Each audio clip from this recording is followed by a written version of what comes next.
Keputusannya sekali lagi kemenangan bagi Parti Perikatan. Rakyat telah menaruh kepercayaan akan kerajaan yang diketuai oleh Tengku Abdul Rahman. However, the communists have not given up. This development in Singapore worries Tunku. The island of Singapore is connected by a causeway with the Malay Peninsula. The island is situated on the narrow Straits of Malacca between the Indian and the Pacific Oceans. Chinese firms control much of the large business and trade, and the population of the island is over half Chinese. It is an idea that has been in the works for more than a decade. It is called the Grand Design. The Grand Design looked attractive on paper, and it would certainly have got the British out of a hole in Southeast Asia. I mean, it would have enabled them to have retreated with, I suppose, in good faith, feeling that the colonial job had been done and a new nation state had been created. They want to hand over this place and they want to put the Borneo state in the hands of people they can trust, and they could trust the Tunku. However, the Tunku is not convinced by this proposal. He already has enough issues at home to occupy him. Meanwhile, in Singapore, newly appointed Prime Minister Lee Kuan Yew is a man with a mission. He dreams of a Singapore independent from the British. By 1963, the British had to decide what next for Singapore. Now, the possibility is, of course, give Singapore the independence that was scheduled to happen, but as its own country or as part of the Federation. The British were not sure that giving Singapore independence on its own would really work, because it was too dangerous, given that you could have a Singapore that would turn communist.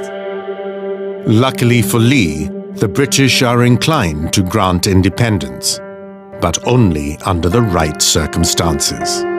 When he became Prime Minister in 1959, he knew that he would have to try to bring Singapore into Malaya, and that's where he had to convince the Tunku. And he knew that the Tunku did not believe that Singapore should join Malaya. For reasons that are well known, he didn't trust the Chinese population of Singapore. He believed that if he took Singapore in, it would just complicate politics in Malaya. And this is where the British role would be, to try and convince the Malayan leaders, look, if you leave Singapore on its own, the risks of Singapore falling into communist hands is very real. Even if Tunku agrees to merge Singapore with Malaya, he must first appease skeptical party members within UMNO. Tunku is also worried about upsetting the racial balance in Malaya. But Lee knows that despite voices of dissent within UMNO, he only needs to persuade the man at the top. In May 1961, the British encouraged Lee Kuan Yew to discreetly submit a proposal to Tunku, outlining the benefits of the Grand Design. The proposal contains an idea designed to appeal to Tunku. Later that month, the Tunku gives his response publicly. So Malaya today as a nation realizes that she cannot stand alone and in isolation. Sooner or later, Malaya should have an understanding with Britain and the peoples of the territories of Singapore, Borneo, Brunei and Sarawak. Those words spoken by Malaya's Prime Minister Tunku Abdul Rahman. The decision to merge Malaya and Singapore is celebrated by all. Since the inception of the People's Action Party in 1954, its manifesto has included seeking Singapore's independence through merger with Malaya.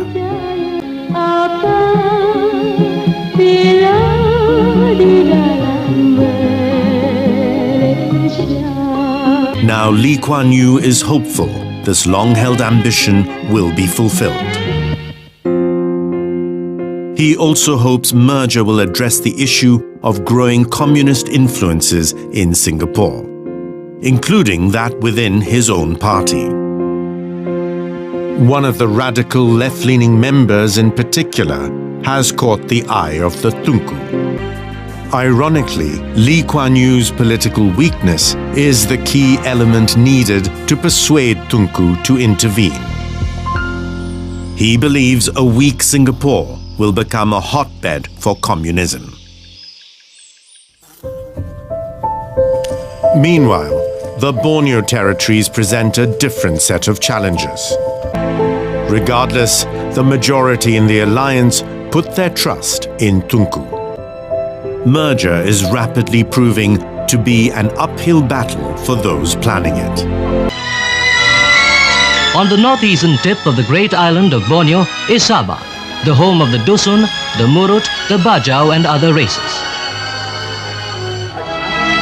Brunei, the ancient Malay Sultanate, which during the 15th century dominated almost the whole of Borneo. Largest of the three Borneo territories to join in the proposed federation is Sarawak, the land of the Dayak and Iban, Kenyah and Puna. Sarawak too has many Malays and Chinese among her people. In the east, things are not looking any brighter. The Borneo leaders are apprehensive about the idea of merger. The Borneo people are wary about the intentions of the Tunku and Lee Kuan Yew. Tunku heads to Borneo on a diplomatic mission.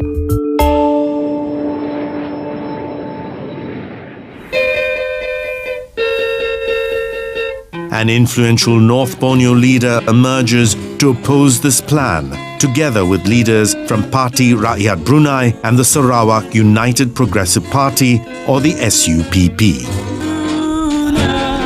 After the trip to Borneo, Tunku is unsure about the future of merger. The divide between the people of Borneo and Malaya seems too wide. Without the participation of the Borneo states, the demographic balance will not be to Tunku's liking.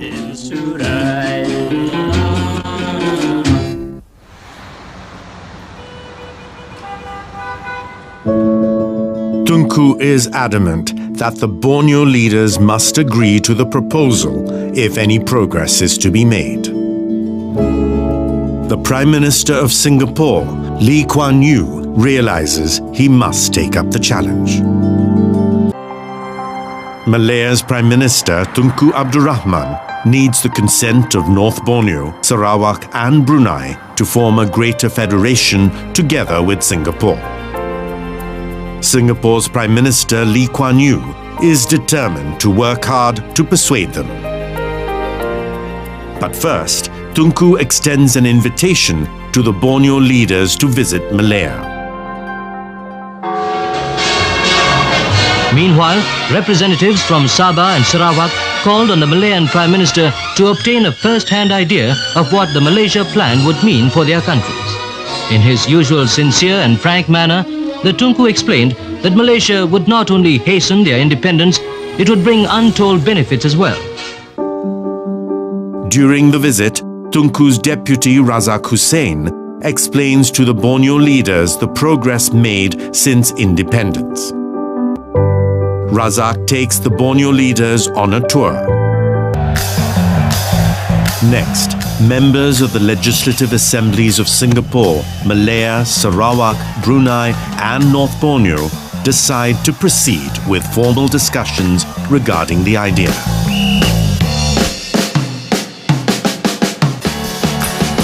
Surprisingly, the committee appoints the skeptical North Borneo leader, Donald Stevens, as their chairman. For months, he has shown reluctance to the idea of bringing North Borneo to merge with Malaya. It is Singapore's Lee who recommends that Stevens heads the committee.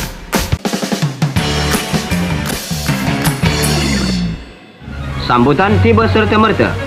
Ahli-ahli mesyuarat dari kelima-lima wilayah itu melapaskan kesanggupannya atas gagasan Malaysia itu.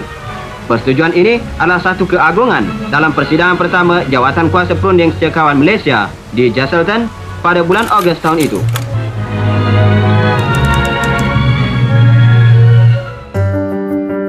Discussions are intense and many issues are debated. Ultimately, it comes down to one question. The committee recommended the continuation of the present system of the appointment of His Majesty the Young Di-Pertuan Agong as sovereign ruler of the new federation. The new states would each have its own head of state and its own constitution. Although Islam would be the official religion, there would be complete freedom of worship.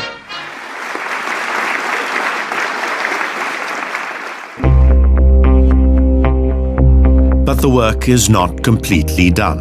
While the MSCC is holding discussions, Singapore's Prime Minister Lee is facing tough opposition to merger in his own country. His opponents in the Socialist Front, or Barisan Socialis, say that the process must not be rushed. But Lee Kuan Yew has made merger a key pillar of his manifesto.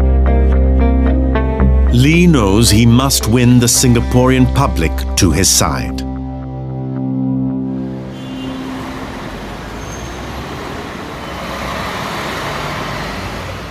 Good evening. Soon, you will have to decide on your future. In the next few months, we shall settle the constitutional arrangements for merger. Merger is going to take place, not just because it's the desire of the PAP, or merely because it is the wish of the Federation Alliance government. It is as inevitable as the rising and setting of the sun. He engages in a series of 12 radio broadcasts.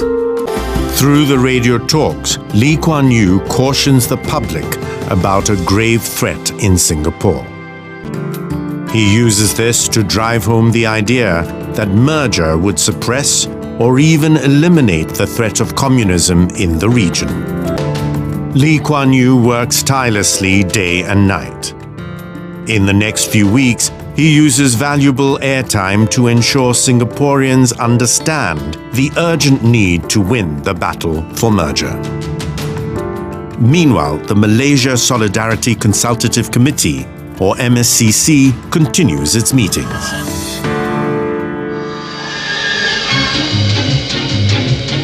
At the third meeting in Kuala Lumpur, the Prime Minister Tunku Abdul Rahman declared that all states in Malaysia would enjoy equal rights and status.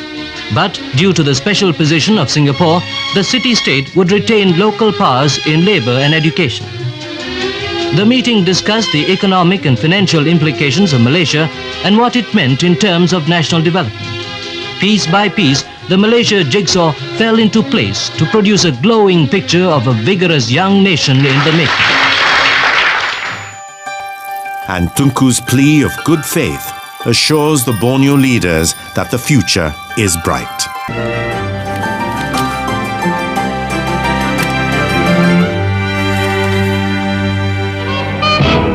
The successful ending of the conference was celebrated by a big cultural show in which all the countries of the new nation were represented.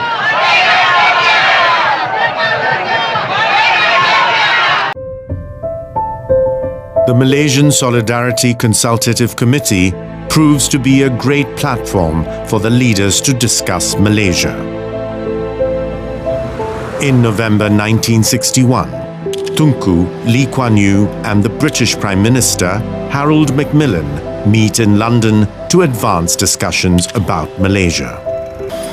The British established a commission of inquiry to listen firsthand to the people of Borneo about their concerns on Malaysia. Suruhanjaya Kabul yang memulakan kerjanya dalam bulan Februari 1962 menarik minat ke 55 wilayah. Maksud tugasnya ialah untuk menentukan pendapat orang-orang Sabah dan Sarawak terhadap pembentukan Malaysia itu dan membuat syur-syur yang sewajarnya. It was chaired by Lord Cobbold, a former governor of the Bank of England, and on it were 2 representatives of Malaya and 2 representatives of the British side. In the end, the voice of the people is heard.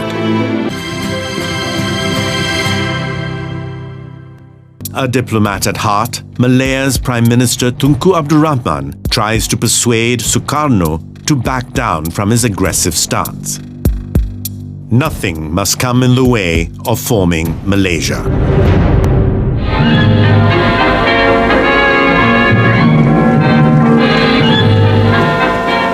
Babak seterusnya kini beralih ke London. Persidangan penting mengenai Malaysia diadakan di antara pemimpin-pemimpin Melaya dengan jemaah Menteri British. Asas perbincangan ialah laporan Suruhanjaya Kabul. Selepas sekian berunding, Tengku Abdul Rahman dan Perdana Menteri British Tuan Harold Macmillan pun mewujudkan perjanjian bersejarah atas Malaysia itu. Agung dalam persetujuan itu ialah masa peralihan dan penyerahan kedaulatan. The date has been set in London for the new federation to be formed.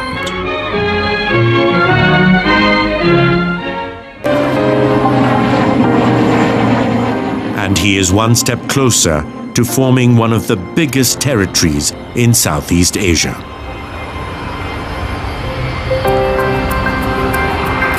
Jalan untuk tertubuhnya negara baru Malaysia itu sudahlah terbentang dengan jelasnya. Inilah yang dikehendaki satu teladan. Karena dunia pada waktu ini bergaduh berbagai-bagai, bergaduh kerana kelas orang ni lain, bergaduh kerana bangsa orang ni lain, bergaduh kerana bahasa orang ini lain, bergaduh kerana agama orang ini lain. Tapi bagi pihak kita, kita boleh hidup dengan baik, dengan manis muka, dengan perasaan kasih mesra antara satu dengan lain. Tidak terkira apa bangsa, apa agama, apa rupa, apa kulit, apa pun kita tak kira, asal kita boleh duduk sama sekali sebagai satu bangsa. Hidup Malaysia! Hidup Malaysia! Merdeka Malaysia! Merdeka Malaysia! Saya minta rakan saya Encik Lee Kuan Yew bagi sepatah doa cakapan kepada tuan-tuan. Sudah 100 lebih tahun Singapura menjadi satu pusat perniagaan dalam Asia Tenggara. Dan 1.600.000 lebih orang di Singapura adalah kebolehan, keusahaan yang boleh menolong negeri kita menjadi satu negeri yang lebih bahagia. Itulah maksud Persekutuan Malaysia. Bukan sebagai Radio Moskow cakap ini apa penjajahan yang baru. Kalau bukan kaki tangannya kuasai negeri, dia kata itu penjajahan baru. Tapi kalau kaki tangannya sendiri, dia kata itu bagus, itu kemerdekaan yang bebas, dia kata. A few years after being elected to the government, support is waning for the People's Action Party, led by Lee Kuan Yew. Lee worries that he might lose the next election, which must be held within the next 2 years. But Singaporeans are divided over the proposal of merging with Malaya. One of the reasons is because the radical left-leaning members of the People's Action Party do not agree with Lee's idea of merger. In August 1962, after losing in a vote of confidence in the Singaporean Legislative Assembly against Lee Kuan Yew, the radical lefts in the PAP abandoned the party. They regather to form a new political party called the Socialist Front, or Barisan Socialis. Barisan Socialis has constitutional concerns over the merger terms.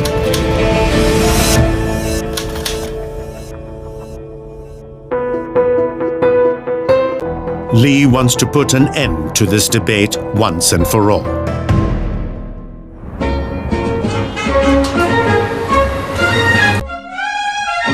He will let the Singaporean public decide through a referendum.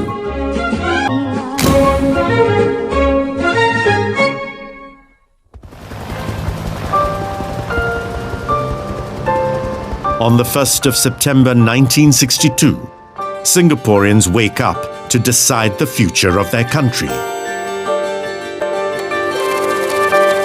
When the results are announced, the public has voted overwhelmingly for option A. It is a thunderous success for the People's Action Party.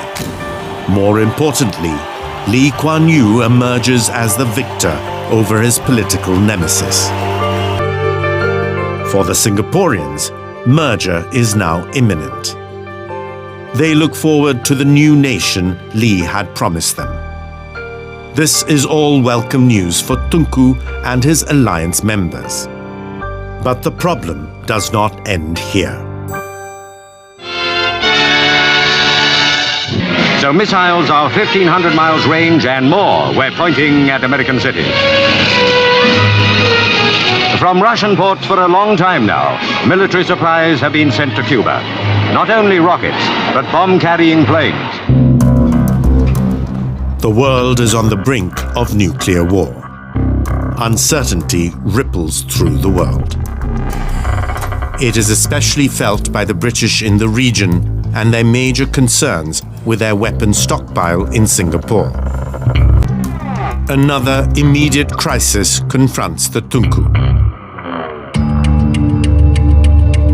In Brunei, the North Kalimantan National Army rebels attack British-owned oil fields and police stations.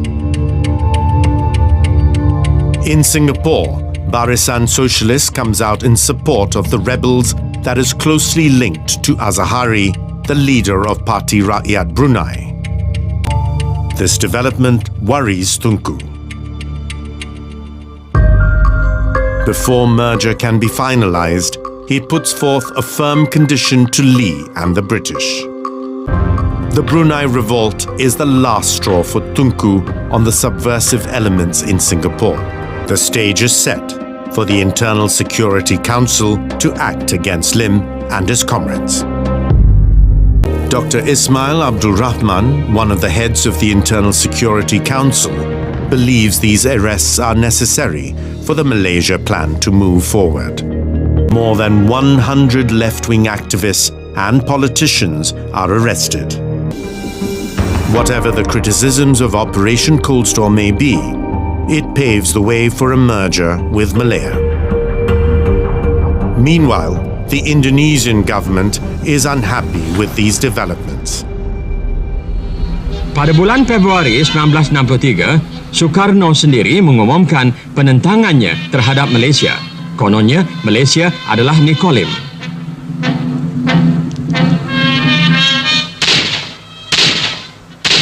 Sarawak jadi sasaran pertama agresi Indonesia. Dengan mengganas di kampung-kampung sepadan, pihak musuh bertujuan hendak menakut-nakutkan penduduk yang tak bersalah dan dengan itu menentang Malaysia. Despite the hostile response from his neighbor, Tunku decides to carry on with the Malaysia plan. First, he needs to get Singapore and the Borneo territories to reach consensus on a final agreement on Malaysia. This is to ensure their concerns and safeguards are incorporated in the newly drafted constitution. However, there are differences amongst UMNO members about the terms of merger with Sarawak and North Borneo. One of them comes from Said Jafar Alba, and the challenges continue for Tunku. One of them is on financial agreement.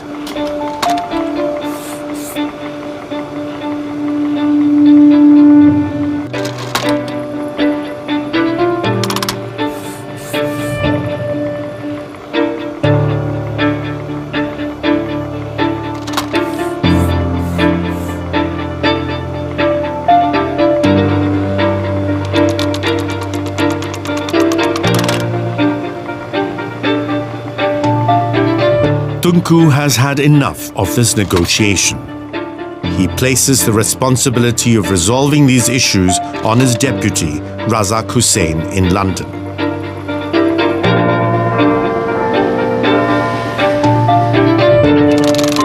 After days of negotiation, Tunku is running out of patience with Singapore and Brunei. He directs Razak to call it off.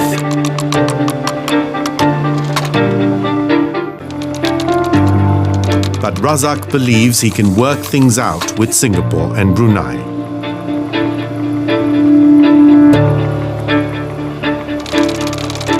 After a long week in London, Razak manages to convince the stakeholders. He sends Tunku a message to attend the signing ceremony.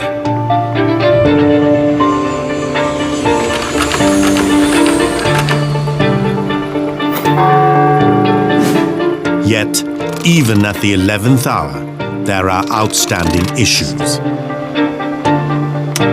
Sultan Brunei pula, dia nak cari sebab masa itu untuk tak mau masuk Malaysia. Dia janji nak masuk, cari sebab tak masuk. Sebab pertamanya, dia nak jadi agung. Nak langkah atas kepala raja-raja lain yang kita ada ni. Kerana dia ada kekayaan.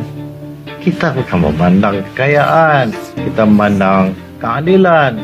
Dah masuk Malaysia, ikutlah aturan undang-undang dan perlembagaan Malaysia. Masa sampai hak dia nak jadi agung, jadilah. Razak proceeds to negotiate the final agreement with Singapore.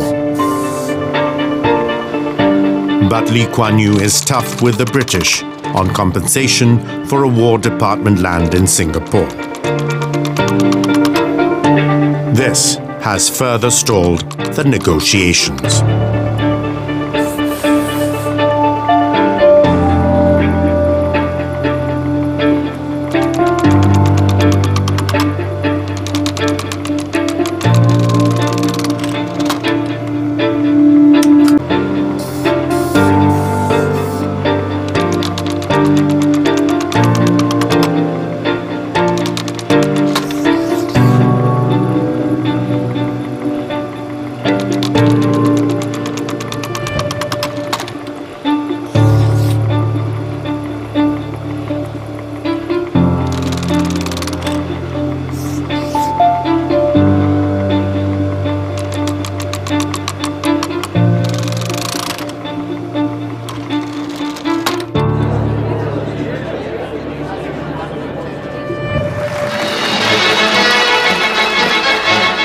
At midnight of July the 8th, the Malaysia Agreement was initialed, bringing to an end the last vestiges of colonialism in Southeast Asia.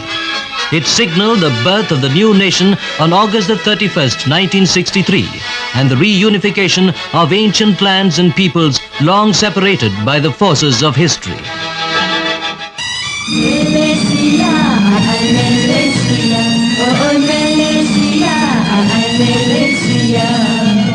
Datuk Panglima pergi membaca ke tanah rata senja pulangnya.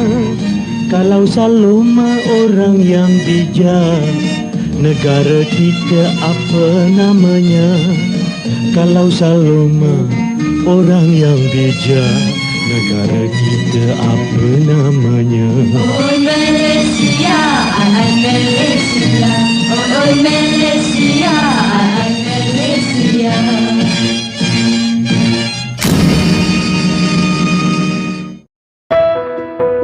The Malaysia Plan incurs Sukarno's wrath. He declares a confrontation against Malaysia. Philippines President Diosdado Macapagal lends his support to Sukarno. Indonesia, supported by the Philippines, dismisses the work of the Cobalt Commission. They demand a United Nations inquiry to determine the true intent of those living in North Borneo and Sarawak. But Tunku's accommodation angers the British Prime Minister.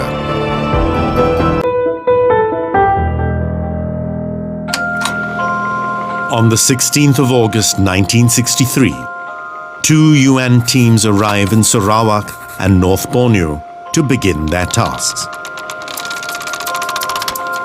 But their work is withheld indefinitely.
Lee's declaration angers the Tunku and the British. Where is Lee Kuan Yew coming from? The British are flabbergasted by this. This is unconstitutional and there is no right whatsoever. But the British eventually decide to ignore the issue.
The light of the auspicious dawn and the bustle of life on the happiest and most solemn day, the birthday of a nation.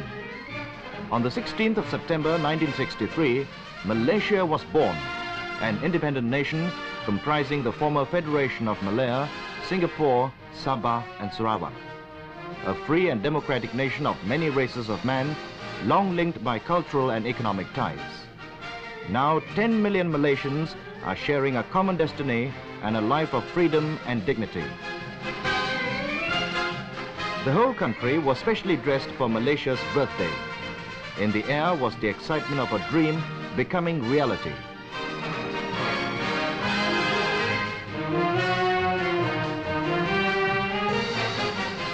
The coming of Malaysia has been acclaimed by all freedom-loving nations of the world. To Kuala Lumpur, capital of the nation to be, came the distinguished representatives of friendly countries from near and far to take part in the celebrations. For Malaysia has taken shape from the will and sinews of the people. It was not made in secret, but a constitutional development, the child of consent and not coercion.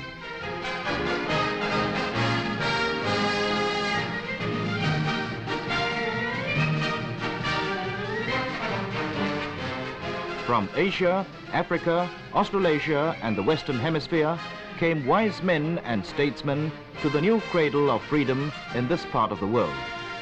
They came with blessings for the youngest member in the community of nations.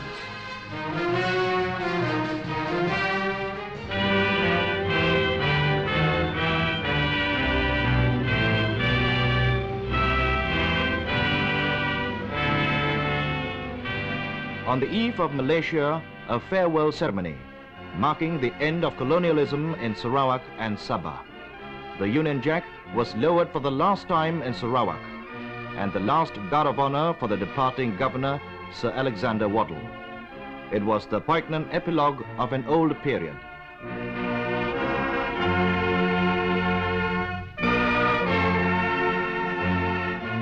Sir Alexander Waddell made his exit more than 120 years after the first white Raja came to this country.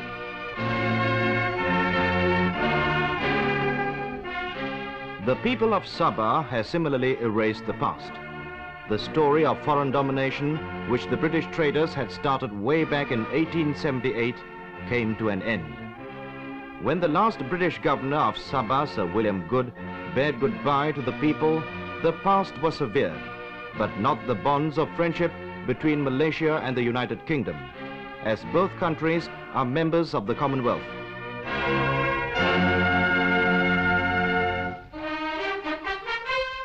The great day the people have long awaited has come at last. From riverine kampongs and mountain villages, from the farms and the fields throughout Malaysia, many travel long distances to attend the celebrations in the towns. They came together to rejoice in the true spirit of brotherhood and love of freedom. Malaysians thronged the state capitals in their multitude. Malays, Kadazans, Ibans, Chinese, Muruts, Indians, Bajos, Ilanuns. All the roads of joy led to the nation's capital. On the morning of the auspicious day, the Stadium Merdeka throbbed with the pulse of the nation at the moment of birth. The birth of Malaysia, solemnized in a ceremony before thousands of joyous Malaysians, friends from the 5 continents, and the monarch of the new nation.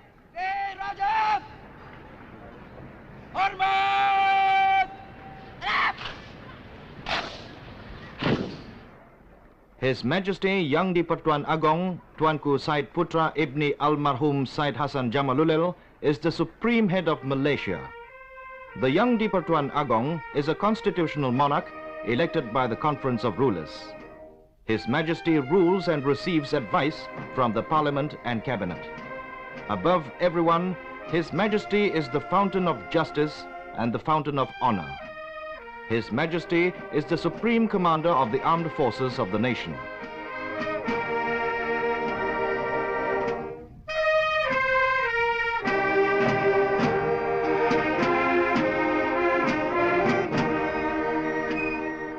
Accompanied by the Prime Minister, the King inspected the impressive parade of 19 detachments drawn from the armed forces, volunteer corps, civic and youth organizations. A display of undivided loyalty of the fighting units and the people.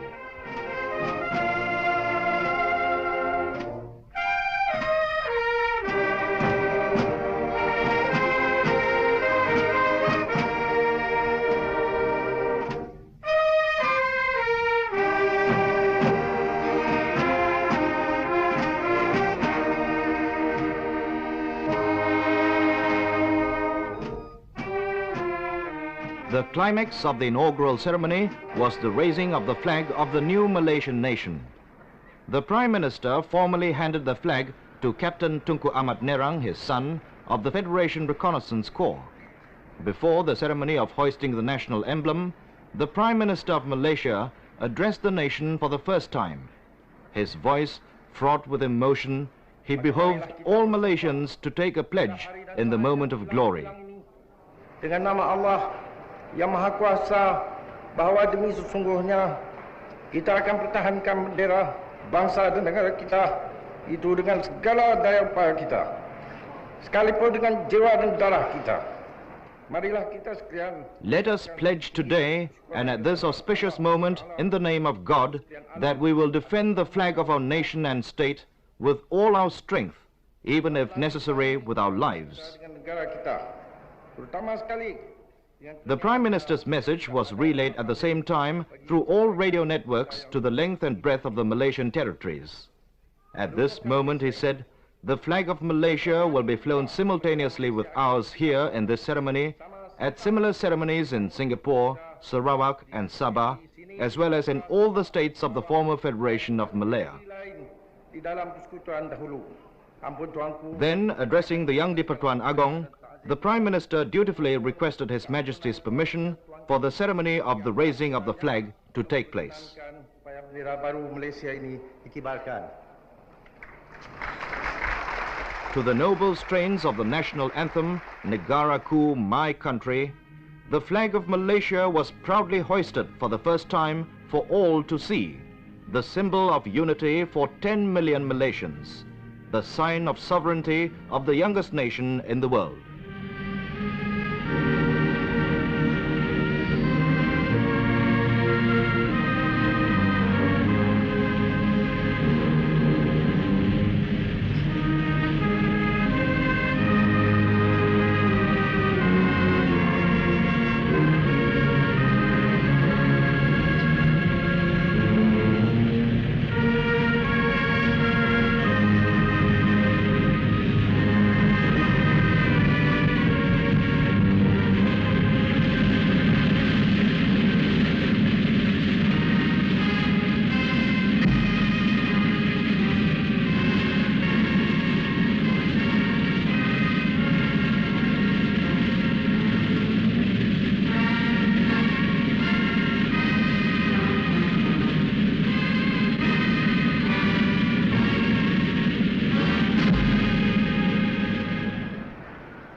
Towards the end of the inaugural ceremony, Che Rosna Binte Akasha, the most gallant girl of 1962, released 101 pigeons, signifying that peace-loving Malaysians have won their freedom.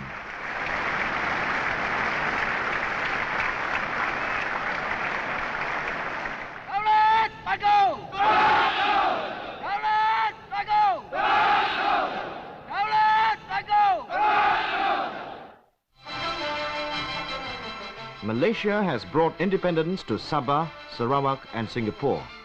The former Federation of Malaya achieved independence in 1957. Malaysia has come about with the full knowledge and consent of the people. In Jesselton, Dato Mustafa bin Dato Harun and Inche Donald Stevens were sworn in as the Yang di-Pertuan Negara and Chief Minister respectively. Both took the oath to uphold the Sabah Constitution. Inche Donald Stevens, a Kadazan, was president of the Malaysia Solidarity Consultative Committee. Dato Mustafa bin Dato Harun is a well-known leader and philanthropist.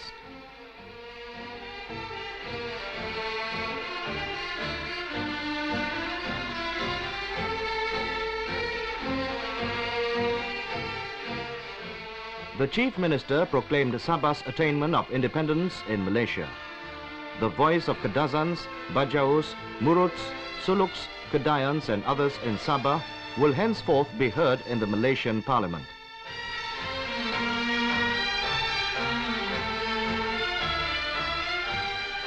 In Kuching, the new governor, Dato Abang Haji Openg bin Abang Sapi, took the oath of office to serve the people in the interest of the nation and according to the principles of justice and democracy.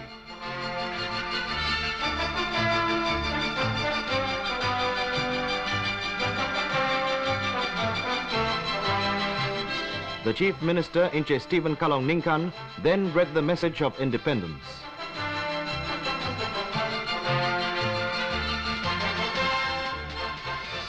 Tuan Haji Muhammad Khair bin Johari, a minister from the central government, read the proclamation of independence to the people of Sarawak, declaring their freedom from all forms of colonialism and their partnership in a sovereign democratic state founded upon. Singapore attained internal self-government in June 1959. The people have now reached the last milestone of self-determination. Reading the historical document, Dato Dr. Ismail bin Dato Haji Abdul Rahman said Singapore has become an equal member state in the Malaysian nation. A victory for the people of Singapore and the Prime Minister Inche Lee Kuan Yew in their battle for merger.